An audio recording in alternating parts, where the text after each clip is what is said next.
Hello friends, मेरा नाम है Namrata and welcome to our channel grow with grades. Friends, इस क्लास में हम चैप्टर नंबर 1 स्टार्ट करेंगे, introduction to accounting and principles of bookkeeping. तो जो टॉपिक्स हम इस चैप्टर में कवर करने वाले हैं वो मैंने यहाँ लिखे हैं। Introduction, history and characteristics of accounting. Second, accountancy, accounting and book keeping, इनके बीच में क्या फ़र्क होता है। नेक्स्ट है ब्रांचेज ऑफ अकाउंटिंग, अकाउंटिंग की कौन कौन सी ब्रांचेज होती हैं। Then system of accounting, accounting करने के कौन कौन से सिस्टम हैं, कौन कौन से तरीके हैं। फिर है principles of book keeping, book keeping के कौन कौन से सिद्धांत हैं। तो चलिए शुरू करते हैं। तो चलिए पहले इसकी डेफिनेशंस के बारे में कुछ बात करते हैं। तो इसमें ट्रेडिशनल और मॉडर्न दो तरह की डेफिनेशंस दे रखी होती हैं। ट्रेडिशनल डेफिनेशन AICPA के द्वारा गिवन है। AICPA यानी American institute of certified public accountant. ये एक अमेरिका का इंस्टीट्यूट है जिसने ट्रेडिशनल डेफिनेशन 1941 में दी थी। तो क्या डेफिनेशन है, सबसे पहले देखते हैं। Accounting is an art of recording, classifying, measuring in a signified manner in terms of money, transaction and events which are in part at least of financial character and interpreting the results thereof। अब इसके बारे में समझते हैं कि ये कहना क्या चाहता है। तो इसके कुछ की एरियाज हैं, की टर्म्स हैं, उनको समझते हैं कि क्या है। अकाउंटिंग इज एन आर्ट, ठीक है। अकाउंटिंग एक तरीके से कला है। किस तरह की कला? जिसमें हम रिकॉर्ड करते हैं, क्लासीफाई करते हैं एंड समराइज करते हैं in terms of money, transaction and events को, part at least of financial character and interpreting the results thereof. तो ये कहना ये चाह रहा है कि ये अकाउंटिंग यानी लेखांकन एक ऐसी कला है, एक ऐसी कला है जिसमें हम जितने भी हमारे आर्थिक और मौद्रिक रूप से जितनी भी हमारी लेन देन और ट्रांजैक्शन या घटनाएं होती हैं उनको हम रिकॉर्ड करते हैं, लिखते हैं, क्लासीफाई करते हैं यानी वर्गीकृत करते हैं, और समराइज यानी उनकी संक्षेप में व्याख्या करते हैं, ठीक है। संक्षेप में उनको व्यक्त कर सकते हैं। तो एक ऐसी आर्ट फॉर्म है लेखांकन, एक ऐसा आर्ट फॉर्म है जिसमें हम जितने भी हमारी मौद्रिक और आर्थिक रूप से जो ट्रांजैक्शन और इवेंट्स होते हैं उनको हम रिकॉर्ड करते हैं, क्लासीफाई करते हैं एंड समराइज करते हैं, ठीक है। और बाद में interpreting the results thereof का मतलब है इन सभी से हमें उनकी विश्लेषणात्मक व्याख्या करना सरल हो जाता है। तो पहली डेफिनेशन हमें ये समझाती है। इसे एक बार हिंदी में भी समझ लेते हैं। हिंदी में लिखा है कि लेखांकन का संबंध उन लेन देनों एवं घटनाओं जो पूर्ण रूप से या आंशिक रूप से वित्तीय प्रकृति के होते हैं, मुद्रा के रूप में प्रभावशाली ढंग से लिखने, वर्गीकृत करने, संक्षेप में व्यक्त करने एवं उनके परिणामों की विश्लेषणात्मक व्याख्या करने की कला है। तो वही मैंने समझाया कि ये एक प्रकार से अकाउंटिंग यानी लेखांकन एक कला है जहाँ पे हम जितने भी मौद्रिक आर्थिक रूप से जो ट्रांजैक्शन और इवेंट्स होते हैं यानी लेन देन और घटनाएं होती हैं उनको हम रिकॉर्ड करते हैं यानी लिखते हैं, क्लासीफाई वर्गीकृत करते हैं और समराइज यानी संक्षेप में उनको व्यक्त करते हैं, और जिससे हमें उनको इंटरप्रेट करना आसान हो जाता है, उनकी विश्लेषणात्मक व्याख्या करना सरल हो जाता है। तो ये इसकी ट्रेडिशनल डेफिनेशन हुई। अब बात करते हैं मॉडर्न डेफिनेशन की। तो मॉडर्न डेफिनेशन हमें बताती है कि accounting is the process of identifying, measuring and communicating economic information to permit informed judgement and decision by users of information. तो इसके की टर्म्स क्या क्या हैं यहाँ पे समझते हैं कि अकाउंटिंग इज अ प्रोसेस, ये एक प्रक्रिया है जिसमें आइडेंटिफाई, मेजर एंड कम्युनिकेटिंग की जाती है। किसकी? इकोनॉमिक इंफॉर्मेशंस की, यानी कि जितने भी आर्थिक सूचनाएं होती हैं, ठीक है, मौद्रिक रूप से या आर्थिक रूप से जितनी भी सूचनाएं होती हैं उन सबको हम पहचान करते हैं, उनकी मेजर यानी मापते हैं और संप्रेषित करते हैं, कम्युनिकेट करते हैं। ये एक प्रकार की प्रक्रिया है जिसमें हम क्या करते हैं, सभी आर्थिक रूप से या आर्थिक जितनी भी सूचनाएं होती हैं उनको आइडेंटिफाई करते हैं, मेजर करते हैं एंड कम्युनिकेट करते हैं, और बाद में जो यूजर्स ऑफ इंफॉर्मेशन है यानी जो इसके उपयोगकर्ता हैं, सूचनाओं के उपयोगकर्ता हैं, जैसे जो भी बिजनेस है, बिजनेस ओनर होते हैं, जो लेनदार हैं, देनदार हैं, जो गवर्नमेंट है, जो भी संबंधित है उस बिजनेस से, तो वो सभी उनके लिए जजमेंट और डिसीजंस लेना इसके आधार पे सरल हो जाता है। तो ये है हमारी मॉडर्न डेफिनेशन और ट्रेडिशनल डेफिनेशन की व्याख्या। अब मॉडर्न डेफिनेशन जो है वो AAA American accounting association AAA द्वारा 1966 में की गई थी। तो ये है हमारे डेफिनेशंस के बारे में हमने चर्चा की। तो फ्रेंड्स, इसकी हिस्ट्री के बारे में कुछ बात कर लेते हैं। तो हम ये जानते हैं कि ये जो हमारी अकाउंटिंग है इसको डबल एंट्री सिस्टम भी कहा जाता है, यानी दोहरा लेखा प्रणाली। तो ये जो दोहरा लेखा प्रणाली है इसका जन्म कब हुआ, तो हमें लिख लेते हैं एक बार, डबल एंट्री सिस्टम, दोहरा लेखा प्रणाली। तो ये जो दोहरा लेखा प्रणाली है, यानी एक तरीके से लेखांकन कहें, तो ये लेखांकन जो है 15वीं शताब्दी के अंत में इसका जन्म हुआ। लेखांकन का जन्म अगर हमसे कोई पूछे तो इसके 15वीं शताब्दी के अंत में इसका जन्म माना जाता है। इसके जन्मदाता, ठीक है, इसके फादर ऑफ अकाउंटिंग या अकाउंटेंसी किसको कहा जाता है, तो लुकास पेशियोली को फादर ऑफ अकाउंटेंसी कहा जाता है। ये पहले के पेपरों में भी ये क्वेश्चंस कई बार पूछा जा चुका है कि फादर ऑफ अकाउंटेंसी किसको कहा जाता है, तो लुकास पेशियोली को फादर ऑफ अकाउंटेंसी कहा जाता है। अब वाणिज्य नगरी यानी कि कॉमर्स सिटी किसे कहा जाता है, तो बेबीलोनिया जो है उसको कॉमर्स सिटी के नाम से जाना जाता है, जहाँ से दोहरा लेखा प्रणाली की शुरुआत मानी जाती है, यानी लेखांकन की शुरुआत जहाँ से मानी जाती है वो बेबीलोनिया सिटी है। ठीक है, अब ये कुछ बात करते हैं लुकास पेशियोली। लुकास पेशियोली ने द कंपोजिट स्क्रिप्चर्स एक बुक लिखी थी दोहरा लेखा प्रणाली के लिए, लेखांकन के लिए। ठीक है, वो लैटिन भाषा में थी और उस बुक को लिखा था 1494 में ये बुक लिखी गई थी लुकास पेशियोली के द्वारा, द कंपोजिट स्क्रिप्चर्स। फिर उसका ही अंग्रेजी में अनुवाद किया ह्यूज ओल्ड कैसल ने। ह्यूज ओल्ड कैसल ने 1543 में इस द कंपोजिट स्क्रिप्चर जो लैटिन भाषा में लिखी गई थी पुस्तक, उसका अंग्रेजी अनुवाद किया था। ठीक है, फिर है एडवर्ड जोन्स। एडवर्ड जोन्स ने the English system of book keeping 1795 में इस बुक को लिखा गया था एडवर्ड जोन्स के द्वारा। तो ये कुछ मुख्य इंपॉर्टेंट हिस्ट्री के पॉइंट्स हैं जिनको हमें याद रखना है, क्योंकि क्वेश्चंस हमसे यहाँ से कई बार पूछे जा चुके हैं और इसमें लुकास पेशियोली बहुत इंपॉर्टेंट है, जो कि कई बार विगत परीक्षाओं में भी पूछे जा चुका है। फिर नेक्स्ट है अकाउंटिंग को बिजनेस की भाषा कहा जाता है। ठीक है, तो ये तो हम सभी जानते हैं कि अकाउंटिंग को एक तरीके से बिजनेस की लैंग्वेज कहा जाता है। आगे बात करते हैं कैरेक्टरिस्टिक्स ऑफ अकाउंटिंग। तो ये जो हमको दे रखे हैं वो हैं क्वालिटेटिव कैरेक्टरिस्टिक्स, यानी कि गुणात्मक विशेषताएं जो होती हैं अकाउंटिंग की, वो क्या क्या होनी चाहिए अकाउंटिंग में, यानी कि लेखांकन में क्या क्या विशेषताएं होनी चाहिए, किस तरह का लेखांकन होना चाहिए। तो सबसे पहले दे रखा है रिलायबिलिटी। रिलायबिलिटी का मतलब है विश्वसनीय। ऐसा अकाउंटिंग लेखांकन ऐसा होना चाहिए जो रिलायबल हो, यानी विश्वसनीय हो, एक तरीके से उस पर विश्वास किया जा सके, जिसमें कोई भी एरर, कोई भी बायसनेस ना हो। ठीक है, जिसको जो भी हो रहा है, जो भी इवेंट अगर हो रहे हैं, जो भी ट्रांजैक्शन हो रहे हैं, वही रिटन डाउन हो, यानी कि वही लिखे गए हों, वही शोकेस किए गए हों अकाउंटिंग में। ठीक है, ऐसा नहीं हो कि कुछ और हो रहा है और लिखा कुछ और जा रहा है, तो उससे यूजर्स जो होते हैं उनको किसी भी अपने डिसीजन को इंटरप्रेट करने में हेल्प हो सके। ठीक है, तो इसमें कोई भी बायसनेस या फिर एरर नहीं होना चाहिए। ऐसे अकाउंटिंग लेखांकन ऐसा होना चाहिए जो रिलायबल हो, यानी जिस पर हम विश्वास कर सकें। नेक्स्ट है रेलेवेंट, अनुरूपता, यानी कि अकाउंटिंग ऐसी होनी चाहिए जो कि रेलेवेंट हो। रेलेवेंट हो यानी कि हमको वो टाइम पर इंफॉर्मेशन हमें टाइम पर मिल सके, अच्छे तरीके से जो भी इंफॉर्मेशन जनरेट होती है, जो भी इंफॉर्मेशन अकाउंटिंग के थ्रू मिले, वो हमें टाइम पर मिल सके, जिससे हमारे प्रिडिक्शन और डिसीजंस जो होते हैं अपने पास्ट, प्रेजेंट और फ्यूचर को लेकर के, जो यूजर्स हैं, यूजर्स ऑफ इंफॉर्मेशन, तो उनको अपने डिसीजन और प्रिडिक्शन लेने में हेल्पफुल हो सके। तो एक तरीके से इंफॉर्मेशन जो है हमको टाइमली बेस्ड पर मिलनी चाहिए, तो वो रेलेवेंट होनी चाहिए हमारे लिए। तो सेकंड इसका ये रेलेवेंट है। नेक्स्ट है अंडरस्टैंडेबिलिटी।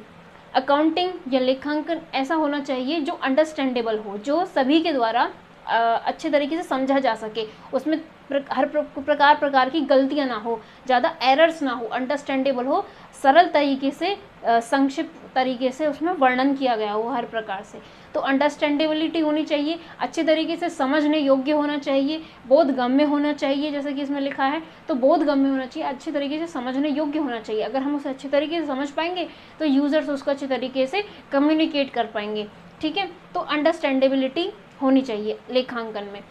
नेक्स्ट है कंपेरेबिलिटी। कंपेरेबिलिटी होनी ज़रूरी है, तुलनात्मकता होनी भी ज़रूरी है लेखांकन में, क्योंकि हम सिर्फ एक टाइम फेज के किसी भी ट्रांजैक्शन या इवेंट को रिकॉर्ड नहीं करते, हम क्या है डिफरेंट टाइम फेज के ट्रांजैक्शन और इवेंट्स को रिकॉर्ड करते हैं, 1 साल, 6 महीने, 2 साल, 3 साल, जितने भी मतलब इस तरीके अलग अलग टाइम फेजेस के हम रिकॉर्ड करते हैं, तो वो कंपेरेबल नेचर के होने चाहिए। यानी कि जो इस साल हम रिकॉर्ड करें हैं तो अगले साल जो है वो यूज़ में आ सके, हम उनको कंपेयर कर सकें कि हमारे कितना प्रॉफिट हुआ है, हमें कितना लॉस अगर हुआ है, हमारी क्या पोजीशन रही है, फाइनेंशियल कंडीशन कैसी रही है, फाइनेंशियल पोजीशन कैसी रही है, तो वो कंपेरेबिलिटी होना इम्पॉर्टेंट है। तो लेखांकन ऐसा होना चाहिए जो कंपेरेबल नेचर का हो, जैसे हम कंपेयर कर सकें, तो जिसके आधार पर हम आगे अपने जो भी डिसीजंस होते हैं उनको अच्छे तरीके से देख सकें, और हमारे जो भी बिजनेस है उसको लेकर के जो भी यूज़र्स हैं वो अच्छे से समझ पाएंगे, कंपेरेबिलिटी के हिसाब से अच्छे से समझ पाएंगे कि ये जो बिज़नेस है वो किस गति से चल रहा है, किस गति से बढ़ रहा है। तो कंपेरेबिलिटी होना बहुत ज़रूरी है। तो ये जितने भी हैं ये हैं क्वालिटेटिव कैरेक्टरिस्टिक्स ऑफ अकाउंटिंग। तो reliability, relevance, understandability and comparability. आगे हम बात करते हैं कुछ कॉमन टर्म्स की।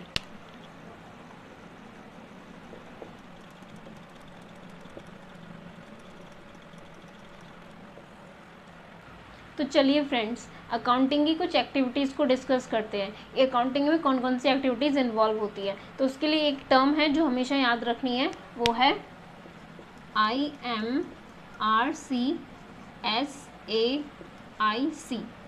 अब ये क्या टर्म है, तो देखिए IMRC, आई से बनता है आइडेंटिटी, M से मेजरमेंट, R से रिकॉर्डिंग, C से क्लासिफिकेशन, S से समराइजिंग, A से एनालाइजिंग, I से इंटरप्रिटेशन एंड C से कम्युनिकेशन। तो मैं नंबर बाय नंबर लिखती हूँ इनको एक एक बार। सबसे पहले है आइडेंटिफिकेशन, देन है measurement, then recording,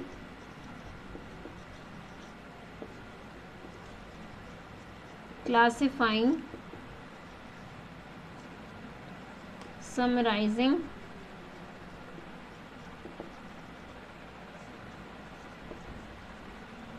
analysing,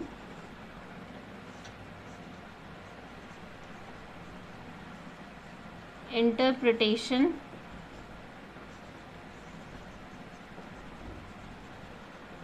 and communication. तो फ्रेंड्स देखिए, इसमें इस टर्म को याद रखने से हम अपने नेक्स्ट टॉपिक को भी अच्छे से समझ पाएंगे। तो आइडेंटिफिकेशन में इसमें हमें आइडेंटिफाई करने होते हैं ट्रांजैक्शन इन इवेंट्स।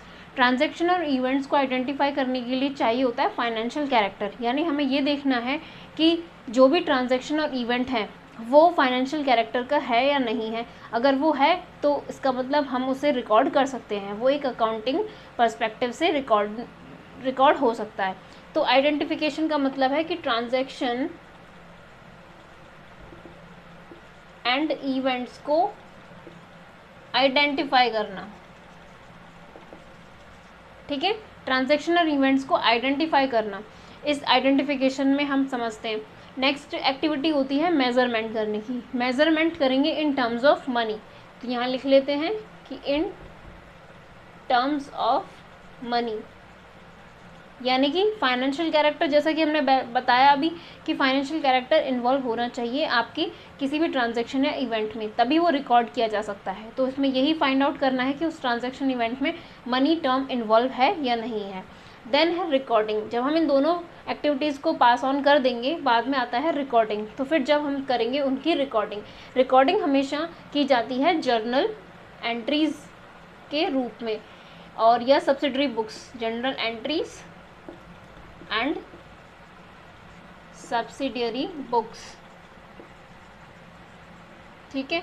तो इसमें हम रिकॉर्ड करते हैं, ये हमारी प्राइमरी बुक्स ऑफ अकाउंट्स कहलाते हैं, जहाँ पे हम अपनी जो भी फर्स्ट टाइम जो अकाउंटिंग होती है उसको हम रिकॉर्ड करते हैं general entries and subsidiary books में, ठीक है। आगे है क्लासीफाइंग।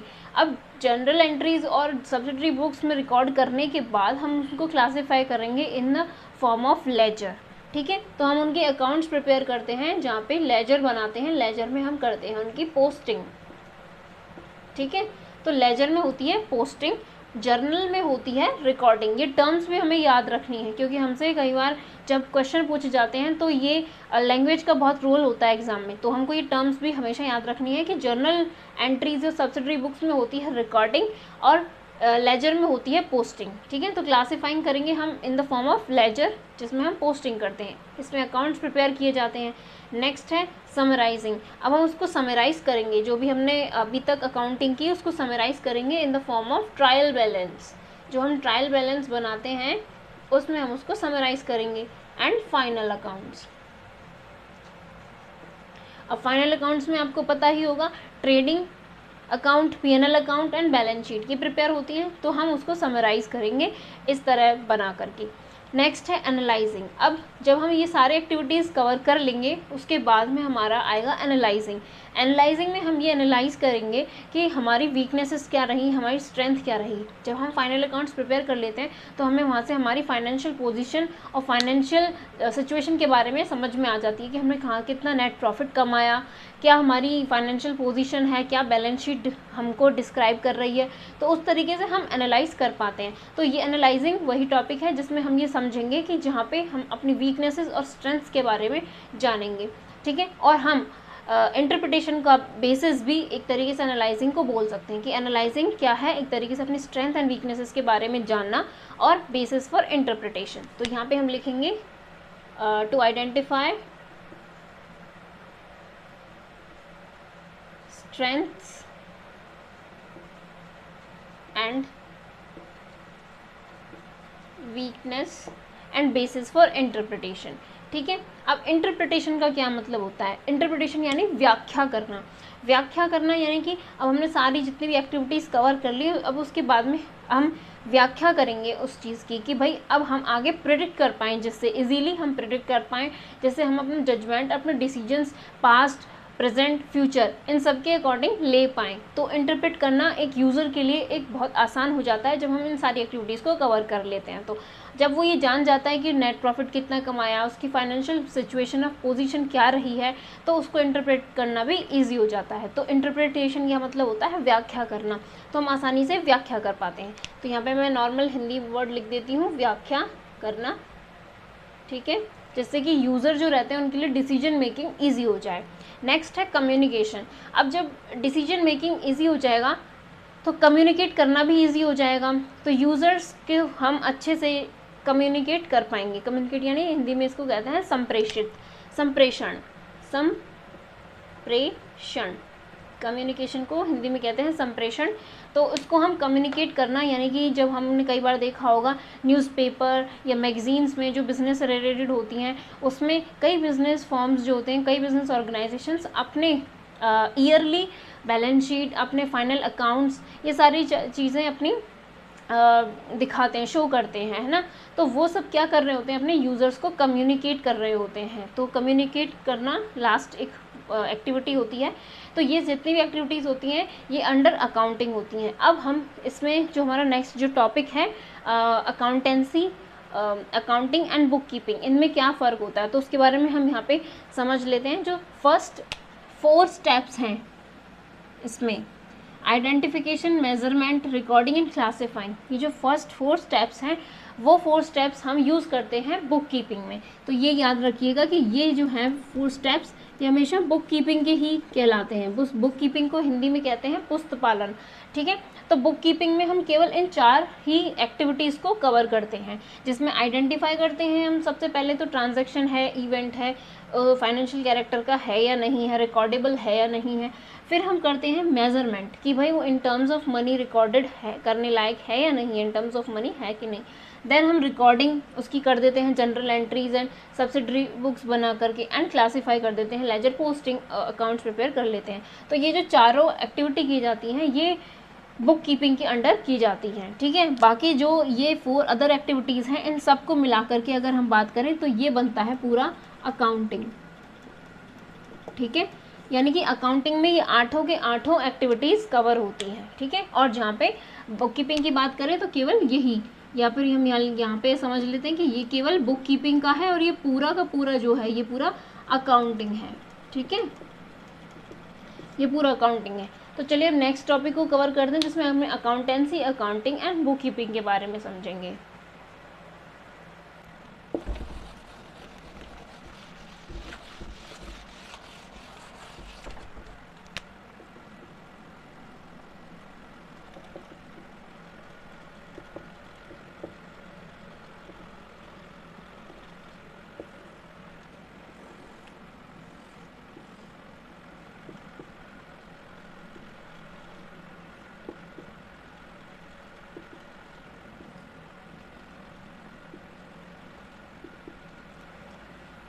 तो फ्रेंड्स, इसमें हम देखते हैं, इस डायग्राम से हम समझते हैं, जिसमें ये बड़ा सर्किल जो है वो एक अकाउंटेंसी को डिनोट करता है, अकाउंटेंसी को डिस्क्राइब करता है। अकाउंटेंसी को हम हिंदी में क्या कहते हैं? लेखा शास्त्र।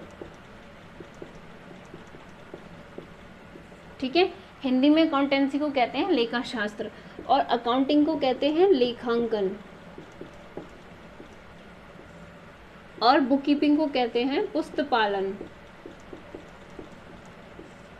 ठीक है, तो ये जो बड़ा सर्किल है वो अकाउंटेंसी को डिनोट करता है, छोटा मीडियम वाला सर्किल अकाउंटिंग को, और सबसे छोटा वाला बुक कीपिंग को। तो जैसा हमने अभी थोड़ी देर पहले देखा अपनी एक्टिविटीज़ से, अकाउंटिंग एक्टिविटीज़ से, तो बुक कीपिंग में IMRC ये जो 4 एक्टिविटीज़ हैं केवल ये कवर होती हैं, और जबकि अकाउंटिंग में IMRC SAIC ये 8 एक्टिविटीज़ इसमें कवर होती हैं। यही डिफरेंस है बुक कीपिंग एंड अकाउंटिंग में। ठीक है, तो यहाँ IMRC तक ये बुक कीपिंग समाप्त हो जाती है, और IMRC SAIC ये कंप्लीट अकाउंटिंग में कवर होती है। और अकाउंटेंसी एक तरीके से पूरी स्टडी है अकाउंटिंग की। ठीक है, अकाउंटिंग की पूरी स्टडी है लेखा शास्त्र, ये एक ब्रॉड टर्म है जिसके under accounting and book keeping आते हैं।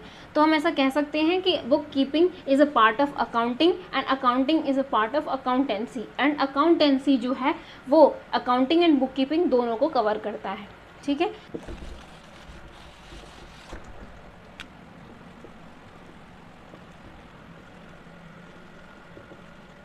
अब हमारा नेक्स्ट टॉपिक है branches of accounting. Branches of accounting में हम नॉर्मली डिस्क्राइब करेंगे कि अकाउंटिंग में कौन कौन सी ब्रांचेस को हम स्टडी करते हैं।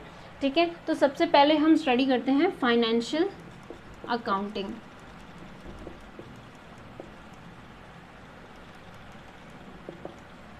नेक्स्ट आती है कॉस्ट अकाउंटिंग।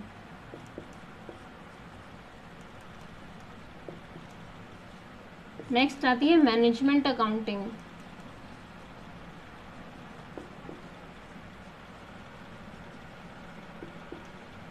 एंड फोर्थ आती है सोशियो रिस्पॉन्सिबिलिटी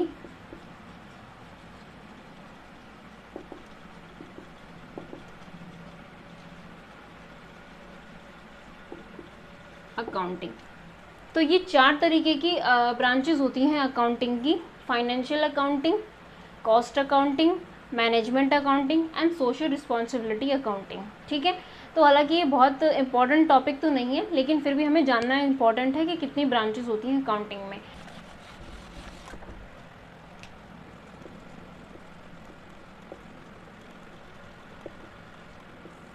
अब हम बात करते हैं सिस्टम ऑफ अकाउंटिंग की। सिस्टम ऑफ अकाउंटिंग इस टॉपिक में हम समझेंगे कि अकाउंटिंग करने के कौन कौन से तरीके होते हैं। तो हमको जो समझने हैं वो है 2 तरीके मुख्य हैं। एक तो है single entry system, single entry system.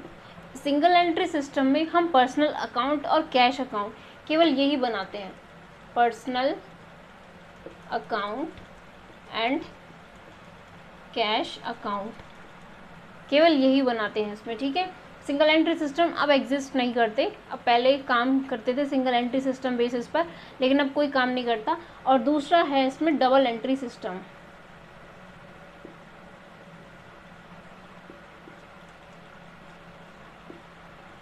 Double entry system, इसको हम दोहरा लेखा प्रणाली भी कहते हैं, दोहरा लेखा प्रणाली, और इसको कहते हैं इकहरा लेखा प्रणाली।